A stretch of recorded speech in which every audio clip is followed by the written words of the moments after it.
तथागत के धम्म पर चर्चा कर रहे हैं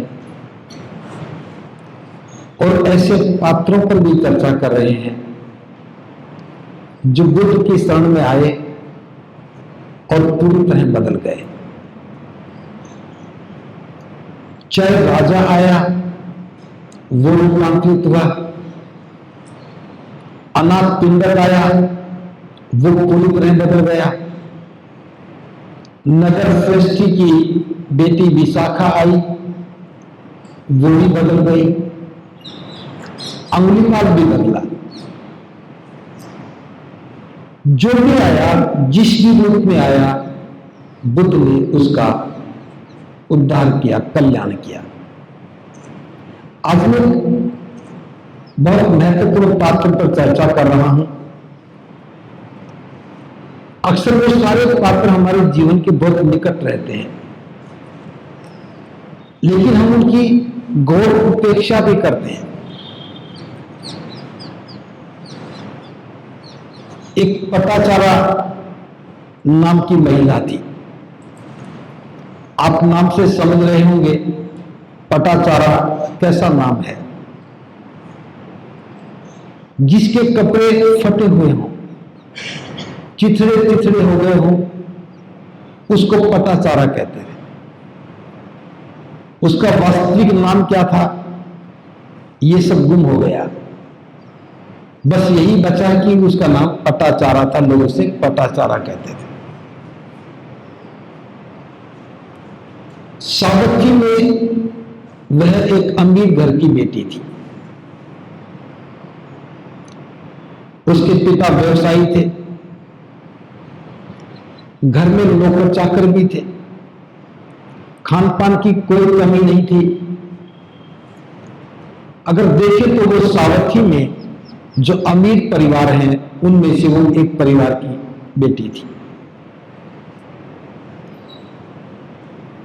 जब उसने अपनी जवानी की दहलीज पे कदम रखा, थोड़ा भटक गई।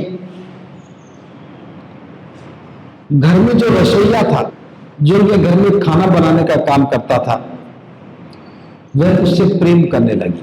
साथ साथ उसके घर में उसकी शादी की चर्चा भी होने लगी। जब घर में शादी की चर्चा होने लगी तो उसे लगने लगा कभी घर वाले मेरी शादी ना कर दें, कहीं और शादी कर देंगे। तो एक दिन मौका पाकर के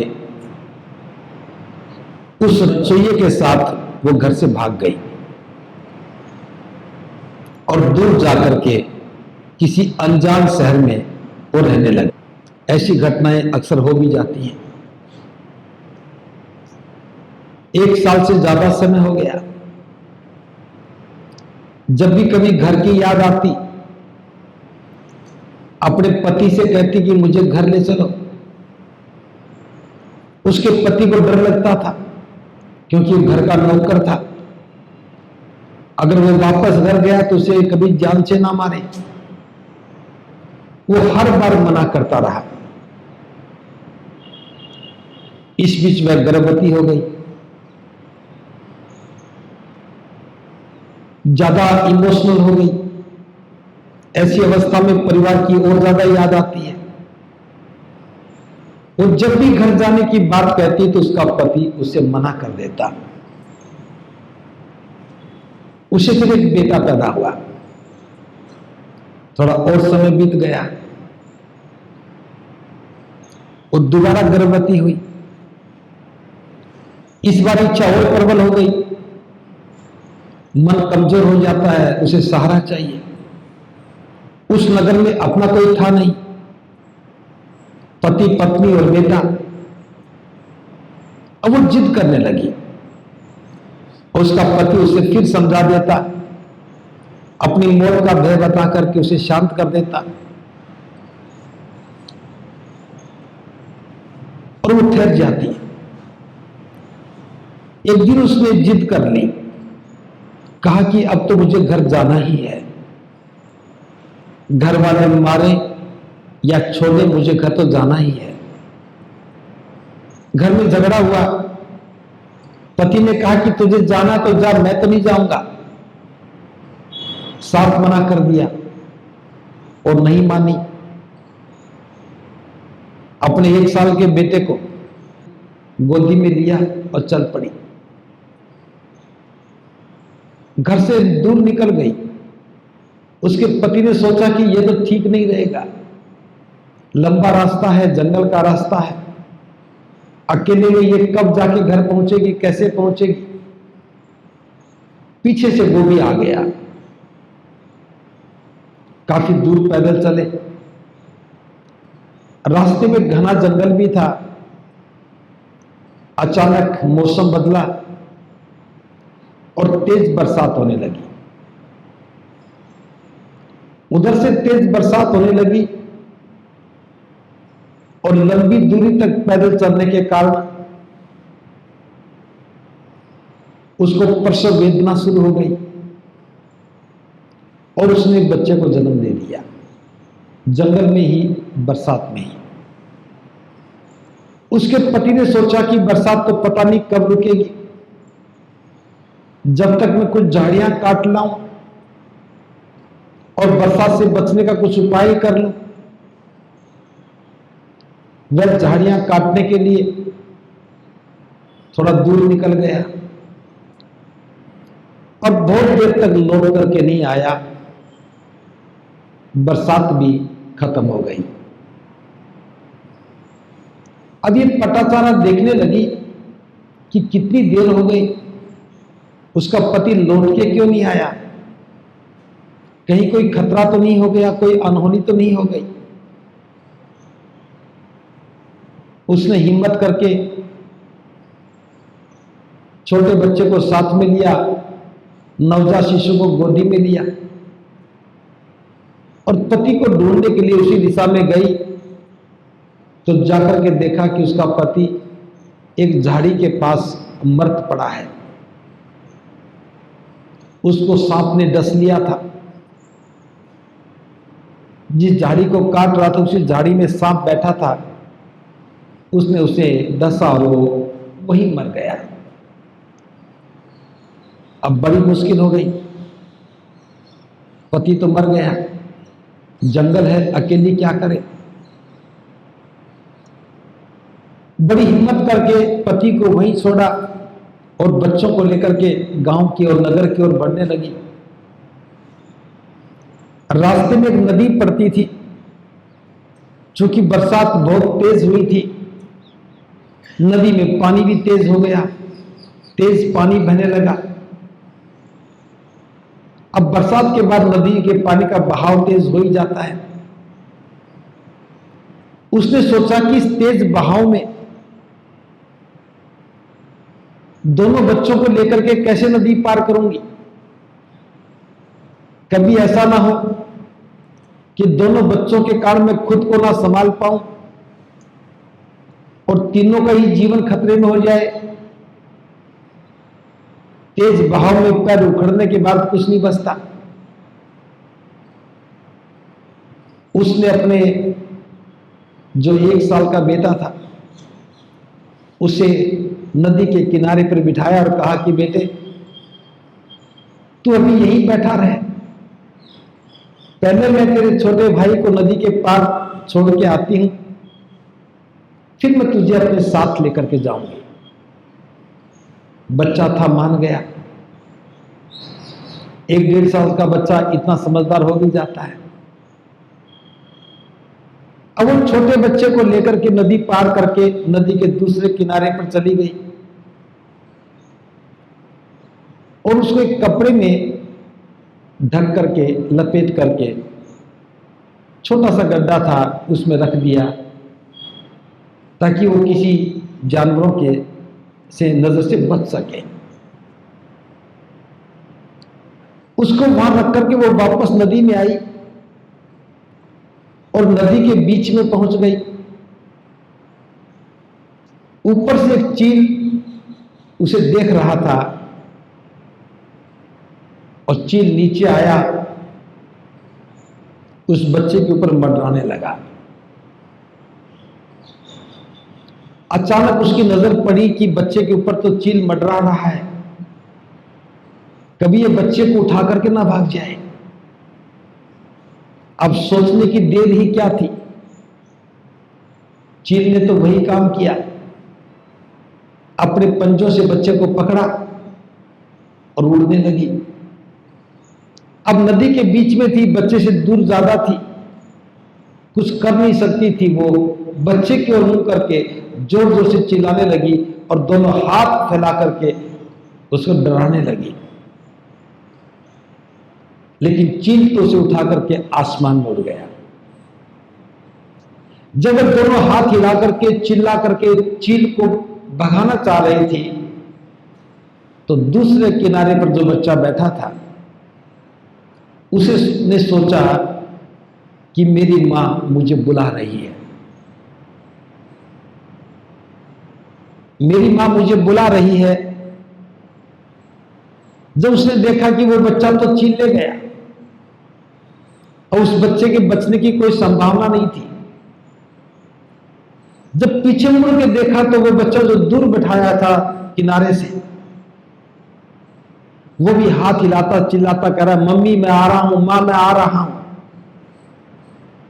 अब वो चिल्ला रही तुझे नहीं आना है, और बच्चा समझ रहा है कि मुझे बुला रही है, और बच्चा भी दौड़ता हुआ चलता हुआ पानी में आ गया। जो ही पानी में पैर रखा और पानी के साथ वो भी बह गया। अब वो नदी के बीच में खड़ी है, एक बच्चे को चील उठा ले गई, दूसरे को नदी पानी में बहा ले गई और पति को सांप ने काट लिया। ये तीनों घटनाएं एक साथ थोड़े ही समय में हुई।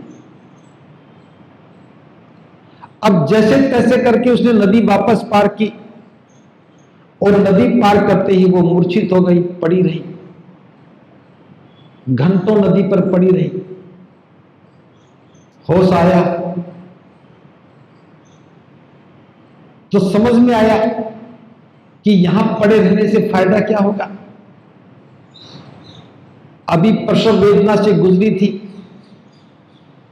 बच्चा भी मर गया, पति मर गया, दूसरा बेटा भी मर गया, और वो लड़खड़ाती हुई जैसे तैसे हिम्मत करके, क्योंकि संकट की घड़ी में हिम्मत आ भी जाती है, और वो सावथी की ओर चल पड़ी। रास्ते में कोई सावथी का ही व्यक्ति मिल गया, वो भी व्यापारी था।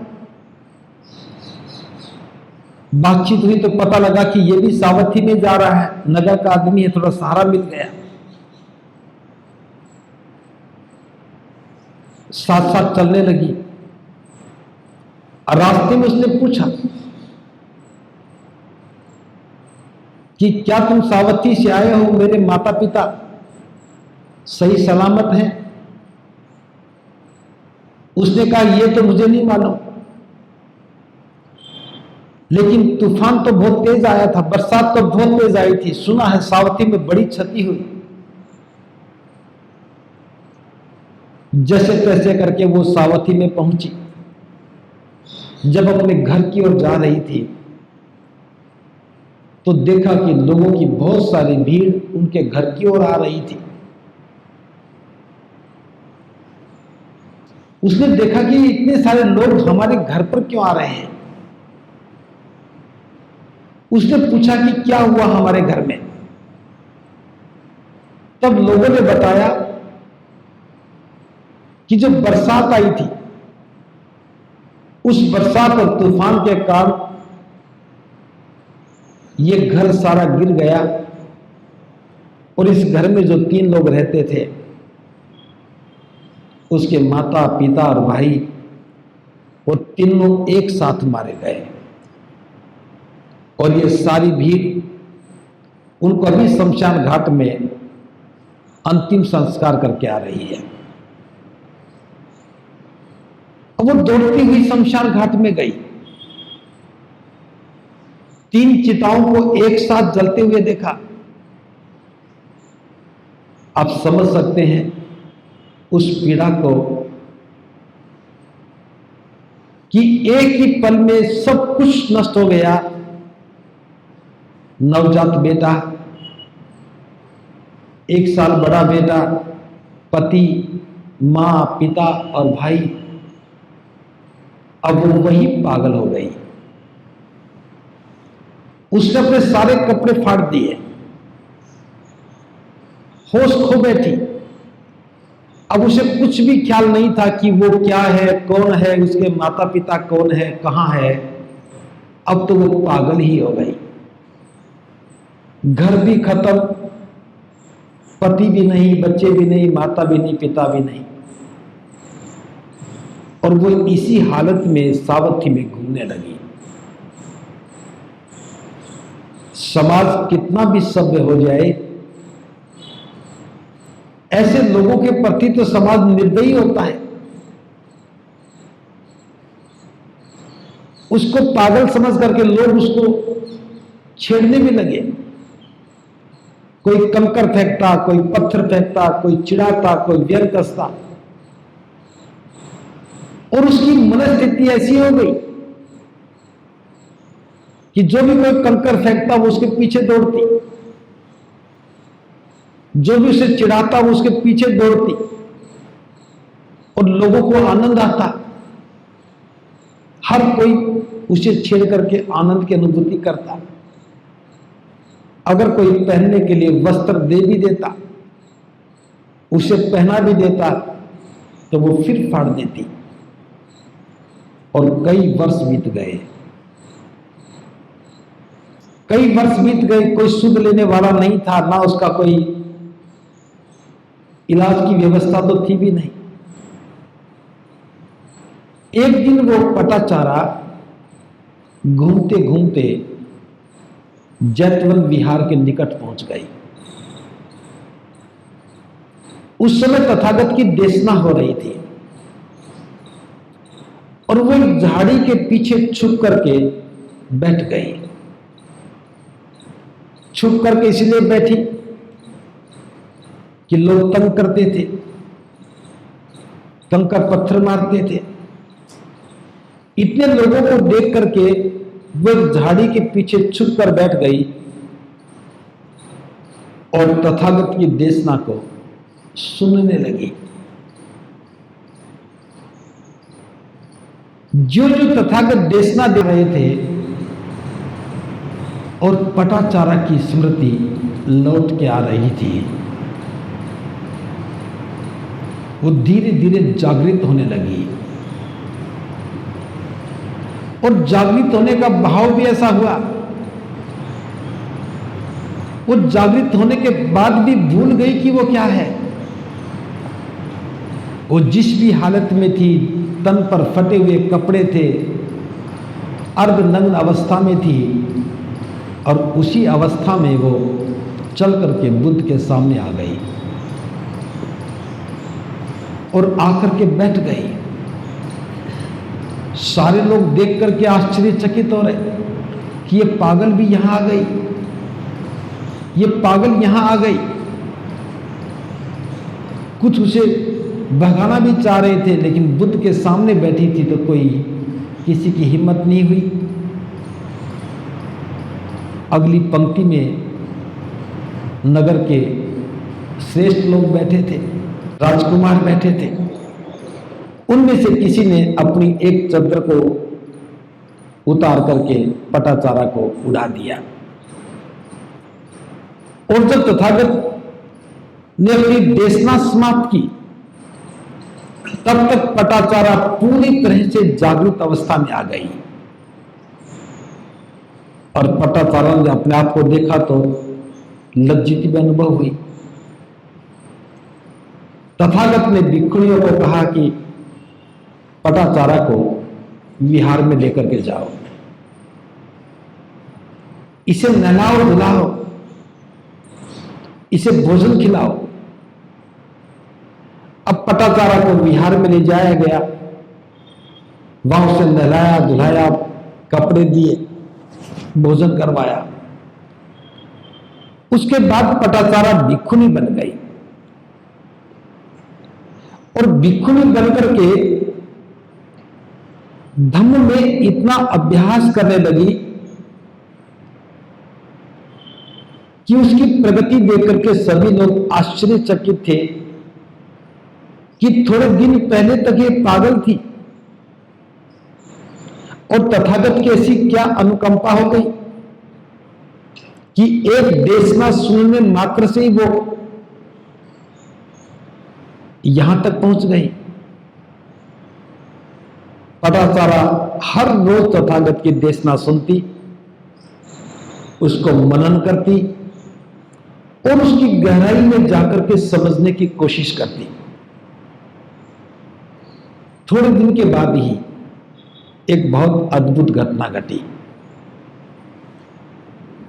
पटाचारा अब भिक्षुणी बन चुकी थी। स्नान करने के बाद अपनी कुटिया के सामने अपने पैर धोने लगी।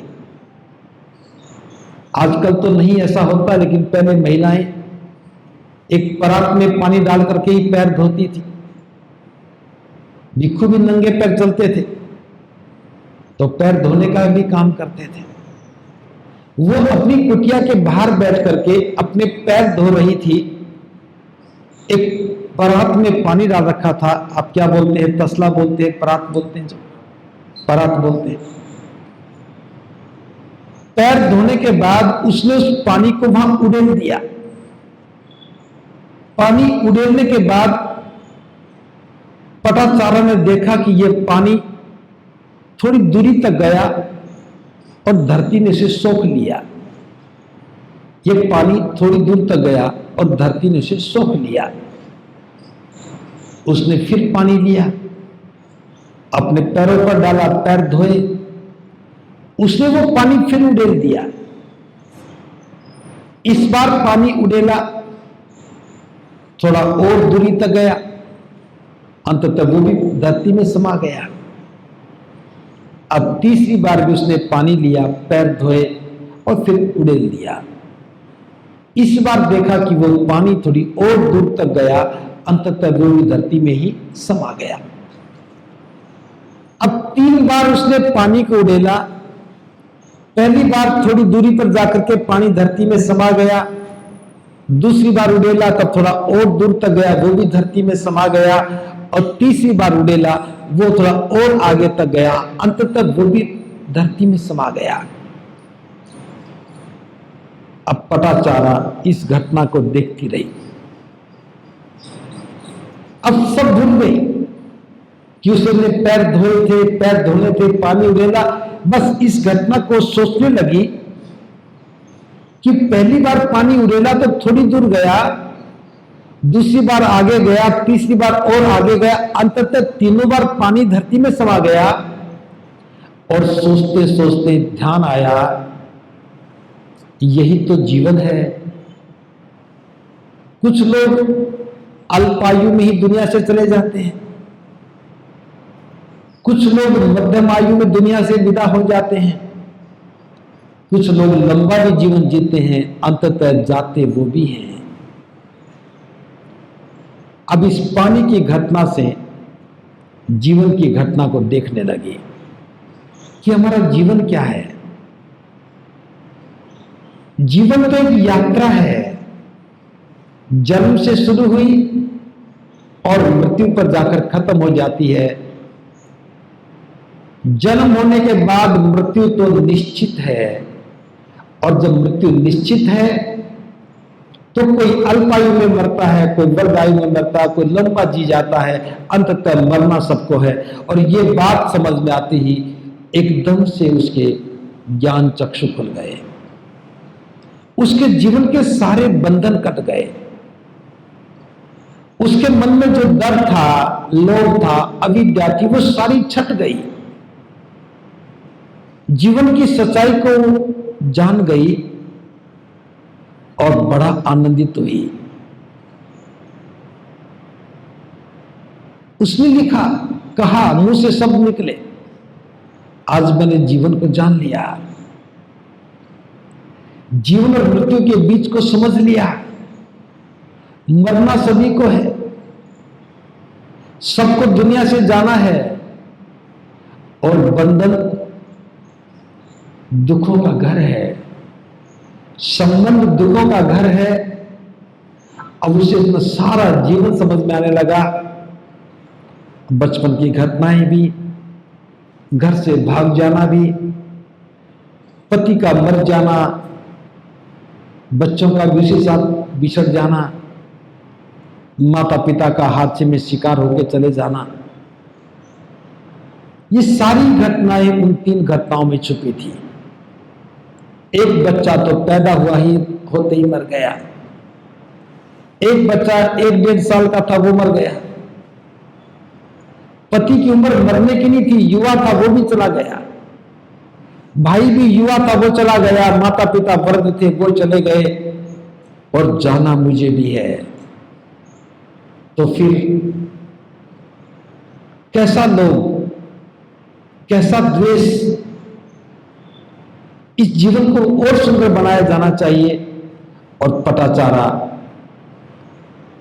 ने देखा कि उसके मस्तिष्क से सारे विकार नष्ट हो रहे हैं, चित्त निर्मल अवस्था में आ गया। यह घटना दिन के समय की है। सांझ के समय तथागत रोज देशना देते थे, भिक्षु देशना सुनते थे। जब सारे भिक्षु आकर के बैठे, पटाचारा भी आकर के बैठ गई और तथागत देशना की शुरुआत करने लगे। तो शुरुआत में ही कहा, भिक्षु आज इस विहार में एक अद्भुत घटना घटी। यद्यपि तथागत को किसी ने बताया नहीं था। तथागत ने कहा, भिक्षु आज विहार में एक अद्भुत घटना घटी, और घटना यह थी कि पटाचारा अरहत हो गई। पटाचारा अरहत हो गई। अरहत होने का मतलब है कि कोई भी व्यक्ति अपने राग, द्वेष, मोह, लोभ को छोड़ करके किसी भी प्रकार के बंधन, किसी प्रकार की आसक्ति में नहीं रहता, इन चीजों से ऊपर उठ जाता, निर्लेप हो जाता, निर्भय हो जाता है, उस मन की अवस्था को अरहत कहते हैं। भिक्षुओं में अरहत होना एक बहुत बड़ी बात थी। अरहत होने के बाद तो बुद्ध ही बनते हैं। तो बुद्ध बनने के बीच की कड़ी है अरहत हो जाना, और पटाचारा अरहत हुई, इसकी घोषणा बुद्ध ने की। ये घटना, ये कहानी बहुत अद्भुत है। जीवन के हर दौर से गुजरते हुए इस बात को समझने की चेष्टा करें। हमारे जीवन में भी तो यही सब कुछ है। हमारे जीवन में डर है, जो पटाचारा के माता पिता को था। हमारे जीवन में अनहोनी होने की घटनाएं हैं। वो अपने घर के नौकर के साथ भाग गई। उसके बाद भी जीवन की आशंकाएं बहुत होती है, पता नहीं जीवन कैसा होगा। एक को सांप ने काटा, एक नदी में बह गया, कभी सोचा नहीं था, वो एक ही पल में हो गया। माता पिता नगर के धनवान लोग हैं, और एक ही बरसात में मकान के गिरने से तीनों मर जाएंगे, ये कल्पनाओं में नहीं था। एक ही व्यक्ति के जीवन में एक ही दिन में 6 बड़े हादसे हो जाना किसी को भी पागल कर सकता है। पटाचारा भी पागल हो गई। और याद रखना, आपकी समाज में कोई भी हैसियत हो, पागल होने के बाद लोग खिल्ली उड़ाते हैं, आनंद लेते हैं, कोई सहारा नहीं बनता है। पटाचारा धनवान की बेटी थी, नगर का धनवान व्यक्ति था। लेकिन जब बुद्ध की अनुकंपा हुई, बुद्ध की अनुकंपा हुई, बुद्ध के जो करुणा के शब्द थे, भले ही पटाचारा मूर्छित थी, होश में नहीं थी, बेहोशी की अवस्था में थी, क्योंकि उसके सामने दुखों का इतना बड़ा पहाड़ खड़ा हो गया कि वो सारी सुध बुद्ध खो चुकी थी। लेकिन बुद्ध की देशनाओं ने, उनके मुख से निकले हुए शब्दों ने पटाचारा की उस मूर्छा को तोड़ने का काम किया, और वो जागृत हो गई। और एक बार जब जागृत होने लगी तो सिलसिला रुका नहीं। तथागत की हर देशना उसके होश को जगाने का काम कर रही थी। और पैर धोकर के पानी को उड़ेल देने की घटना, पता नहीं हम लोगों ने कितनी बार पानी उड़ेला होगा, कितनी बार घरों में बर्तन साफ करके पानी फेंका होगा, कपड़े धोने के बाद पानी फेंका होगा। अब तो घर बदल गए, रसोई पक्की हो गई, जिनके घर कच्चे थे रसोइयां कच्ची थी, सभी पानी फेंकते रहे। लेकिन दुनिया में इस घटना से एक ही उदाहरण है कि पटाचारा ही इस घटना को जान करके अर्हत हो गई। एक संभावना है, कौन अर्हत हो जाए, कौन बंधन मुक्त हो जाए और किस व्यक्ति को कौन सी बात समझ में आ जाए, उसी से ही कल्याण हो जाता है। इसलिए एक ही बात चाहिए कल्याण करने के लिए, एक ही शब्द चाहिए समझ में आने के लिए। जिसको जन्म और मृत्यु समझ में आ गई, जिसने जीवन के कष्टों को समझ लिया, उसके जीवन के सारे बंधन कट जाते हैं, दुख खत्म हो जाते हैं और एक परम सुख की अवस्था आ जाती है। पटाचारा के जीवन में जो दुख आया, बुद्ध की शरण में जाने के बाद वो परम सुख को उपलब्ध हो गई। सैकड़ों भिखुनियां थी, लेकिन पटाचारा थोड़े दिन में अर्हत हो गई। ये कोई निश्चित नहीं होता कि कौन व्यक्ति कितना जल्दी अर्हत हो जाए, कौन व्यक्ति कितना जल्दी सुखों को प्राप्त हो जाए। ये सिर्फ आपका मन है, आपके मन की स्थिति है कि हम किसी घटना को किस रूप में देखते हैं, कितना समझते हैं, कितनी बात सुनते हैं। यही बुद्ध का प्रभाव है। इसलिए लोग बुद्ध को सुनने के लिए आते थे, हजारों हजारों लोग सुनने के लिए आते थे। क्या पता कौन सी बात से मेरा कल्याण हो जाए। आपसे भी मैं कहना चाहूंगा, हम घर के सारे काम करते हैं, घर के रोज काम करते हैं, आज देर से भी करेंगे तब भी जीवन में कोई फर्क नहीं पड़ना, आज नहीं करेंगे तब भी कोई फर्क नहीं पड़ना, और कर भी लेंगे तब भी कोई फर्क नहीं पड़ना। बस बात इतनी सी है, उस काम को महत्व दिया तो इसको छोड़ना पड़ेगा, और इसको छोड़ दिया तो उस काम से तो जीवन बदलना नहीं है, वो तो हम रोज ही करते हैं। अगर उस काम को थोड़ी देर छोड़ करके हमने यहां आकर के सुनने का काम किया, तो न जाने बुद्ध की कौन सी बात हमारे जीवन को रूपांतरित कर दे। और सबसे अद्भुत बात, बुद्ध क्या करते हैं? बुद्ध सिर्फ हमारा होश जगाते हैं, बुद्ध सिर्फ हमें मार्ग बताते हैं। किसी को समझ में आ जाए कि ये तो बंधन है, किसी को समझ में आ जाए ये तो बाधा है। बंधन ही बाधा है, और जो बाधा है वही बंधन है। सारे लोग जीवन के बंधनों को ही महत्व देते हैं। आप आज जाके सोचना, जिनको हम जिम्मेदारी कहते हैं यही हमारी बाधाएं हैं, और जो हमारी बाधाएं हैं वही हमारी रुकावटें हैं, वही बंधन है। और रुकावटों से जो रुक जाता है उसके लिए जीवन में कल्याण का मार्ग बंद हो जाता है। थोड़ा सा अपने लिए जियो, थोड़ा सा अपने जीवन को सुंदर बनाने के लिए जियो। एक बार जो बात सुनी उसे बार बार सुनो, और जो बार बार सुना है उसे बस मन में मनन करो। मैं पहले बहुत बार सोचता था कि पटाचारा की कहानी में कुछ है तो है नहीं। मैंने बहुत बार सोचा, बहुत बार पढ़ा कि पटाचारा की कहानी में तो कुछ है ही नहीं। लेकिन जब समझ में आई तो कहानी ही पटाचारा की है। एक जीवन के रूपांतरण की इससे अद्भुत क्या कहानी हो सकती है? एक जीवन के उतार चढ़ाव की इससे बड़ी क्या कहानी हो सकती है। एक छोटे से जीवन में जिसने इतनी सारी चीजों को देख लिया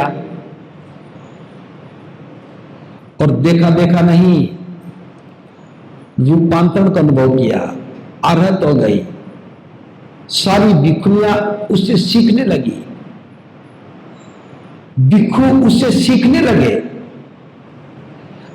और ये बुद्ध ही थे जिन्होंने महिलाओं को भी पुरुषों के बराबर भिक्षु बनने का अवसर दिया। और जो महिला अर्हत हो जाती थी वो सबको उपदेश देती थी। समानता का जो भाव बुद्ध ने दिया, बुद्ध के अलावा किसी ने भी आज तक महिलाओं को बराबर का हक नहीं दिया। आज लोग आप कितने भी पढ़ लिख जाएं, कैसी भी नौकरी कर लें, सामाजिक बंधनों के मामले में आज आप भी हजारों साल पुरानी व्यवस्था का हिस्सा बनी है। हमारी व्यक्तिगत योग्यताएं सरकार की नौकरी पाने में तो सहायक हैं, घर में समानता का अवसर हमें उससे नहीं मिलता है, नहीं मिलता है ना। आप कितनी भी क्वालिफिकेशन में से पार हो जाएं, सरकारी नौकरी के किसी भी ऊंचे पायदान को पाले, लेकिन उस सम्मान के हकदार नहीं जिस सम्मान की नींव बुद्ध ने रखी, जिस आधारशिला को बुद्ध ने तैयार किया और महिलाओं ने उसको इस्तेमाल किया और अग्रिम पंक्ति में आ गई। जिस दिन कोई भी महिला रूपांतरित हो जाएगी वो लाखों लाखों लोगों का कल्याण करेगी। तो मैं इस देशना को यही विराम देते हुए एक बार पुनः कहना चाहूंगा, हम जीवन में किस दौर से गुजरे हैं ये महत्वपूर्ण बात नहीं है। हम जीवन में किस पागलपन के दौर से गुजरे ये महत्वपूर्ण बात नहीं। हमने जीवन में क्या क्या गवाया, क्या क्या खोया, कितने कष्टों को झेला, ये कोई बात नहीं। अरहत बनने की, परम सुख को पाने की, निब्बान तक पहुंचने की संभावनाएं सबके लिए समान रूप से खुली हैं। लेकिन हम लोग बस इतनी बात में उलझे रहते हैं, मैंने बड़ा बुरा दौर देखा है, मैंने गरीबी को झेला है, मेरे माता पिता ऐसे थे, बड़ी मुश्किल से मैं यहां तक पहुंची हूं। और सारी जिंदगी उन्हीं अवसादों को लेकर के जीते रहते हैं, बताते रहते हैं। जो बीत गया उसे भूल जाओ, जो बीत गया वो भूतकाल हो गया, भूत हो गया। बुद्ध कहते हैं कि दुनिया में तीन ही प्रकार के लोग हैं। कुछ लोग भूतकाल को रोकते रहते हैं, जब भी आप मिलोगे वो एक ही बात करेंगे कि मेरे घर में ये हो गया था, मेरे जीवन में ये हो गया था, मैं तो बीमार हो गया था।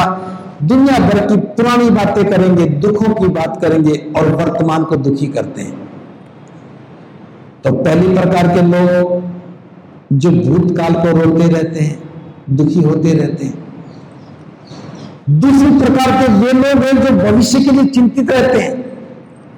बस मुझे नौकरी मिल जाए तो मैं तब आगे समझ जाऊंगी, बस मेरे बेटे को नौकरी मिल जाए तो मेरा काम खत्म हो जाए, बस ये प्लॉट लेकर के मकान बन जाए तो मेरा काम हो जाए, बस ये 2 खेत हैं ये खरीद लूं तो मेरा काम हो जाए। अब जो भविष्य के लिए चिंतित होने लगते हैं, बुद्ध कहते हैं भूतकाल के लिए रोना और भविष्य की चिंता करना वर्तमान को खोना है। हम वर्तमान को खो रहे हैं भूतकाल में, वर्तमान को खो रहे हैं भविष्य के लिए। सबसे अच्छा व्यक्ति वह है जो वर्तमान में जीता है। और वर्तमान में जीने का मतलब है आज आप क्या हैं ये महत्वपूर्ण है। आज का दिन सुंदर बनना चाहिए, आज का दिन ही मेरे लिए रूपांतरित होने का दिन होना चाहिए। आज को ध्यान में रखो, वर्तमान आज में भी इस समय को ध्यान में रखो और इस समय में भी इसी पल को देखो। जो व्यक्ति वर्तमान को में जीने लगता है, आज में अब और अब में इसी पल को देखने लगता है, वह व्यक्ति जीवन में सुखी रहता है। आज सुखी है, अब सुखी है तो आज का दिन सुख में बीतेगा। कल का जब दिन उगेगा, कल का दिन शुरू होगा तो आज के सुख की बुनियाद पर होगा। अगर आज हमने रो करके बिताया तो कल के दिन की शुरुआत दुख से होगी। आज अगर हमने चिंता में दिन बिताया तो कल की शुरुआत चिंता में ही होगी। आज डर करके जीवन बिताया, किसी ने पूछ लिया, अतीत के बारे में जान लिया और हम रो रो के बता रहे, वो तो बीत गया, आज को भी भूतकाल बना दिया, उसी के साथ दुख में खड़ा हो गया और कल के लिए और प्रबंध कर लिया। आज का दुख कल भी तंग करेगा। बुद्ध कहते कि वर्तमान को मत खो। पटाचारा ने बस यही बात सीखी, अतीत को नहीं रोना। अगर वो होश में आने के बाद भी मां को याद करती, पिता को याद करती, भाई को याद करती, बेटे को याद करती, पति को याद करती, तो कोई संभावना नहीं थी उसे अरहत हो जाने की। भिक्षुणी बनकर के भूतकाल को देखा ही नहीं,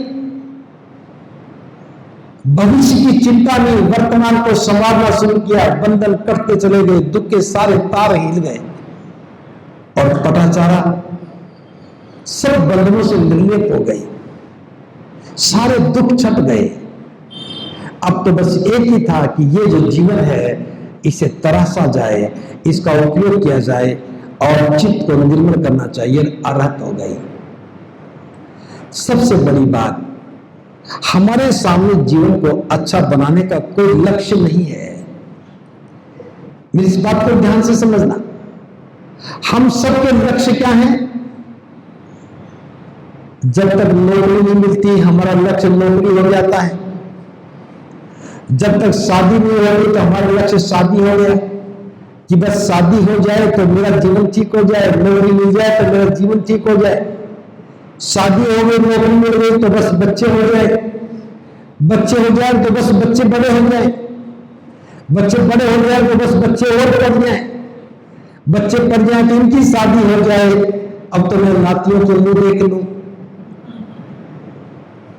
अब तो नाती भी पड़ जाए तो अच्छी बात है, कामना रुकती नहीं। अपने लिए कुछ देखा नहीं, जो देख रहे हो उनमें अपना कुछ नहीं है। बस यही अंतर है पटाचारा में और हमारे अंदर।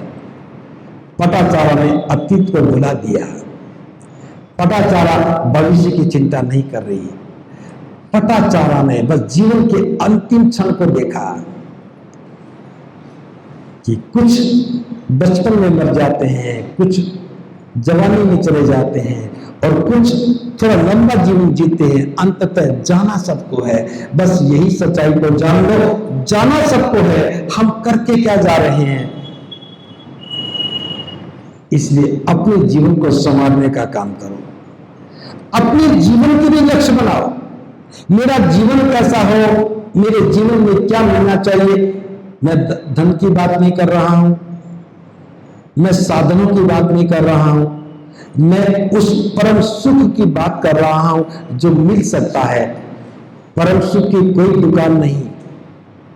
आपके बेटे जो मर्जी बन जाए, आपको परम सुख नहीं दे सकते, सुख दे सकते, आपको सुख दे सकते हैं, सुख के साधन दे सकते हैं।